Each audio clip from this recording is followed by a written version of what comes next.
ዛሬ የምንማረው ስለ አካባቢ ሳይንስ 3ኛ ክፍል ምዕራፍ 3 ምንድነው? ስለ ግብርና ማለት ነው።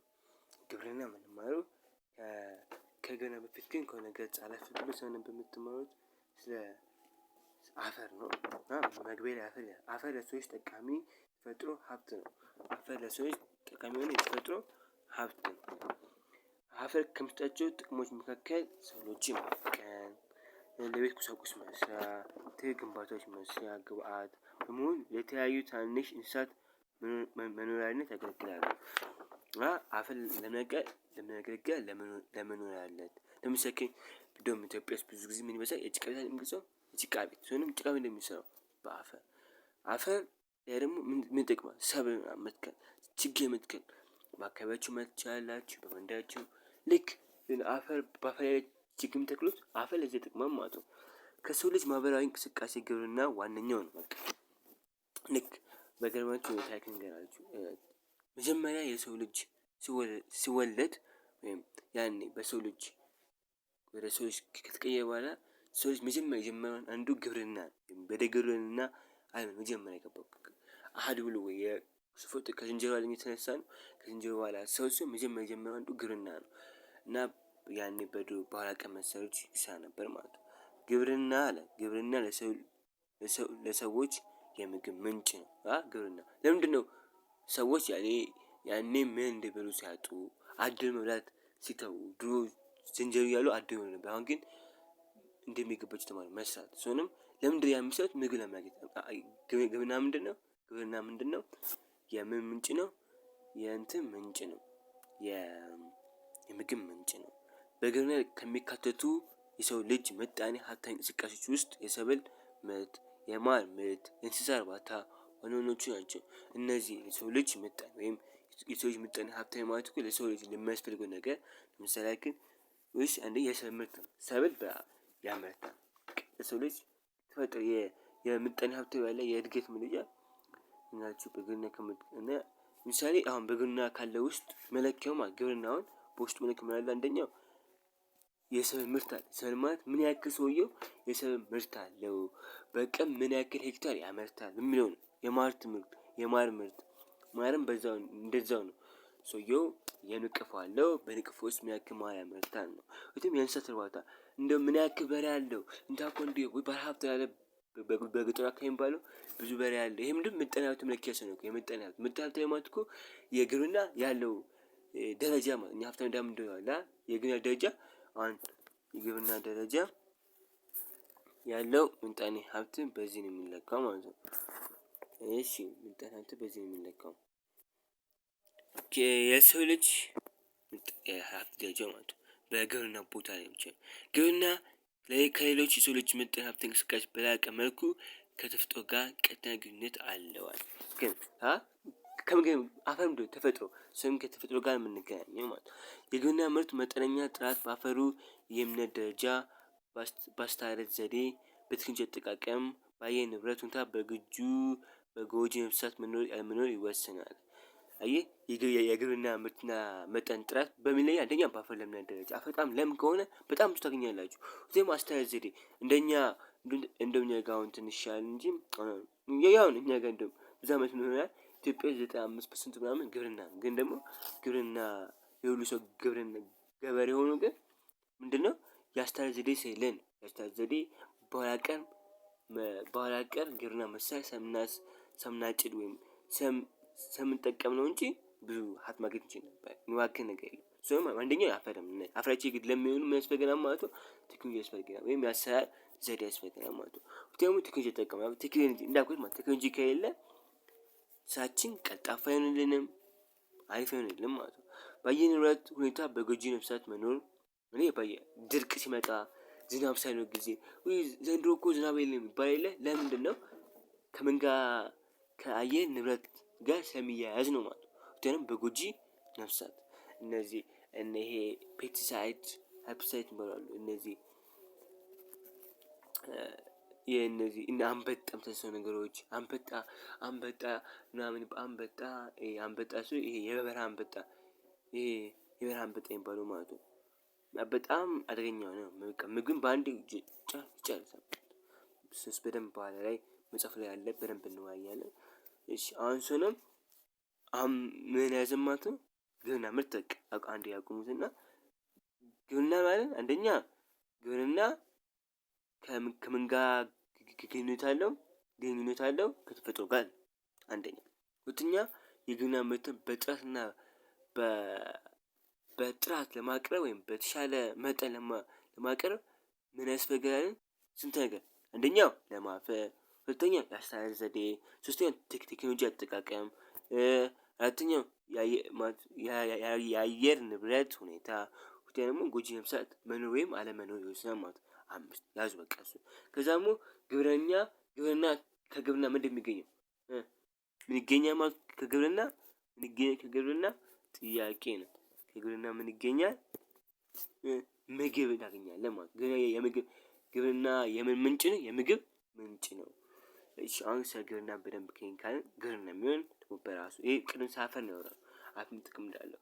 እሺ ግብርና ነው። እሺ ይሄን መጽሐፍ ስትጨርሱ ይሄን ሁሉ ትዘረዝራላችሁ ማለት ነው። አንደኛ አፈር ለተክሎች ከሚሰጠው ጠቀሜታ መካከል ዋና ዋናዎቹ ትዘረዝራላችሁ። አንደኛ የለም አፈር ባህሪያት ትዘረዝራላችሁ። ሁለተኛ ተክሎች እንዴት መትከልና መንከባከብ እንዳለባችሁ ትለያላችሁ። ሁለተኛ ትክክለኛው የአስተዳደር ዘዴ ታስረዳላችሁ።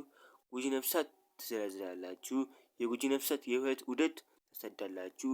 ጎጂ ነፍሳት የሚያመጡትን ጉዳዮች ትለያላችሁ። ጉዳቶች ጎጂ ነፍሳት የሚያመጡትን ጉዳቶች ታያላችሁ። ጎጂ ነፍሳት እንዴት መከላከል እንደሚቻል ታስረዳላችሁ። የንብ እርባታ ጠቀሜታቸው ታያላችሁ።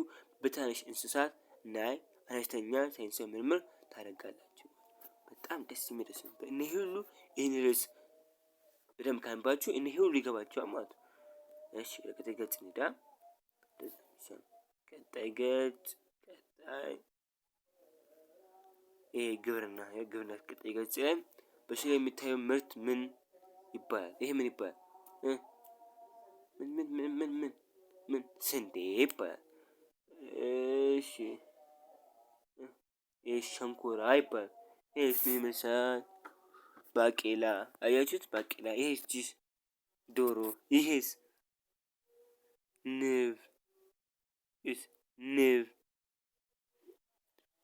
ይሄ ሰብል ምርት ምንድነው? ይሄኛው ሰብል ምርት ምንድነው? ይሄ ሸንኮራ፣ ይሄኛው ባቄላ፣ ይሄኛው ዶሮ፣ ይሄኛው ደግሞ ምን ይባላል? ዝንብ። ይሄ ደግሞ ምንድነው? ወተት ይባላል። እነዚህ ምንድን ናቸው? የግብርና ውጤቶች ናቸው። ቅድም ነበር ያልነው የግብርና ውጤት ምን ናቸው? ግብርና ውስጥ ግብርና ሲባል እነዚህ ሁሉ ሰብልን ያካተተ ነው።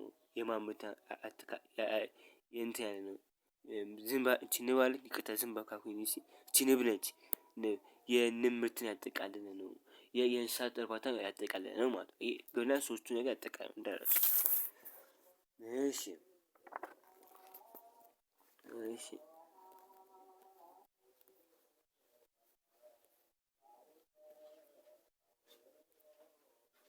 ግብርና የሰብል ምርት፣ የዶሮ እርባታ፣ የንብ እርባታ መጠቀም ምጣኔ ሀብታዊ እንቅስቃሴ ነው።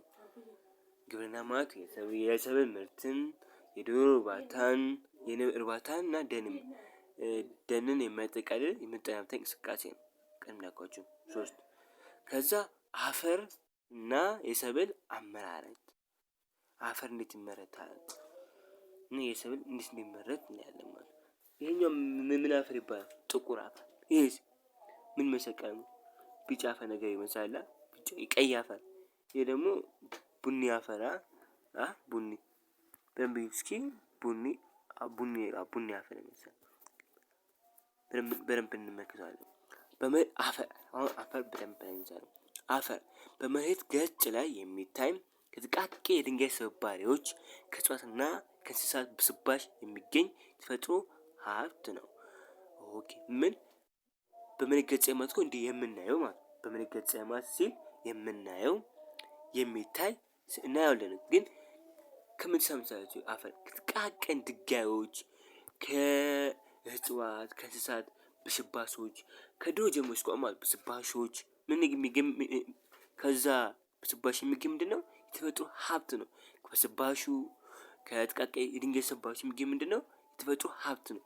ምን አፈር። አፈር የተለያዩ ቀለማት አሉት። ዋናዎቹ የአፈር ቀለማት ጥቁር፣ ቡናማ፣ ቀይና ቢጫ ናቸው። ያው ጥቁር፣ ቡናማና ቀይ፣ ቢጫ። ይሄ ጥቁር ነው፣ ይሄ ቢጫ ነው፣ ቀይ ምን ቡናማ እንዳቆጣ ቡኒ ይባላል። ቡናማ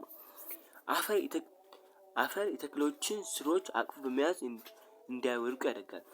ለምንድነው ብዙ ጊዜ እኛ አተክል ስንተክል ያ በደንብ እስኪያድጉ ድረስ ማየት ተክለን ቶሎ አይዙም ስር የሚይዙት ምንድነው? አፈር ስሮች አቅፎ በመያዝ እንዳይወድቁ ያደርጋል እንጂ ሁሉ አትክልት ይወድቅ ነበር። ያ ስንተክል ቀጥ ያለው የሚቆሙት ምን አፈሩ እንዲያወድቁም ስለሚይዛቸው ነው ማለት ነው። አፈር ለተክል በቂ ውሃና ንጥረ ምግቦችን በሰዎች በኩል እንዲደርሱ ያደርጋል።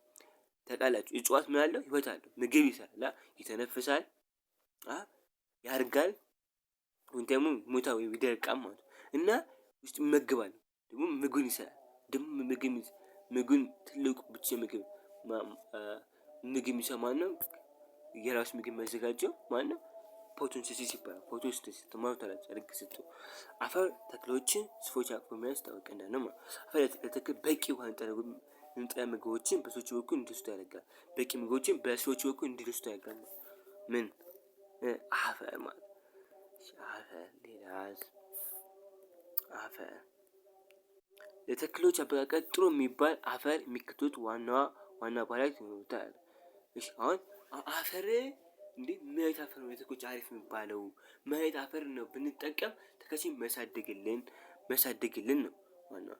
አንደኛ ለተክሎች በቅጥ ጥሩ የሚባል አፈር የሚከተሉት ዋና ባህሪያት ይኖሩታል። አንደኛ በቀላሉ መታየት ይችላል። በቀላሉ ታስታውሱታላችሁ።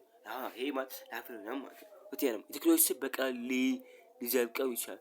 ተክሎች ስር ስንተክል ልክ ስንተክለው ቶሎ ዝልቅ ማለት ነው፣ ወደ ውስጥ መግባት ይችላል ማለት ነው። ሁለት በመጠኑ ውሃ መያዝ የሚችል ነው። በቀላሉ የማይደርቅ ነው። በመጠኑ ውሃ መያዝ የሚችል ስለ በመጠኑ ውሃ የሚይዝ እና ደግሞ በቀላሉ ሊደርቅ የማይችል። ቶሎ ከደረቀ አትክልታችን ቶሎ ነው የሚደርቅብን። በቂ ውሃ አያገኝም። በዚህ ጊዜ ቶሎ ሲደርቅ እንቆጣለን ማለት ነው። ተመጣጣኝ በሆነ ሁኔታ ውሃ የሚያሰግ በቀላሉ በጎርፍ የማይታጠብ ነው። በቃ ውሃ ወደ ውስጥ ወደ ድጋሚ ጠመራስ ወደ ውስጥ አስርጎ መያዝ የሚችልና ጎርፍ ቢመጣ በቃ የማይጠጥ ቃፎ ጠንካራ አፈር ነው ማለት ነው። ለተክሎች እድገት ወሳኝ ንጥረ በውስጡ ይይዛል። አፈር በውስጡ ፖታሺየም አለው፣ ናይትሮጂን፣ በቃ እነዚህ ለእጽዋት አስፈላጊ የሚባሉ ንጥሮች ሁሉ አፈር ይይዛል። እና ያ አፈር ያንን መያዝ አለበት የሚለው መልመጃ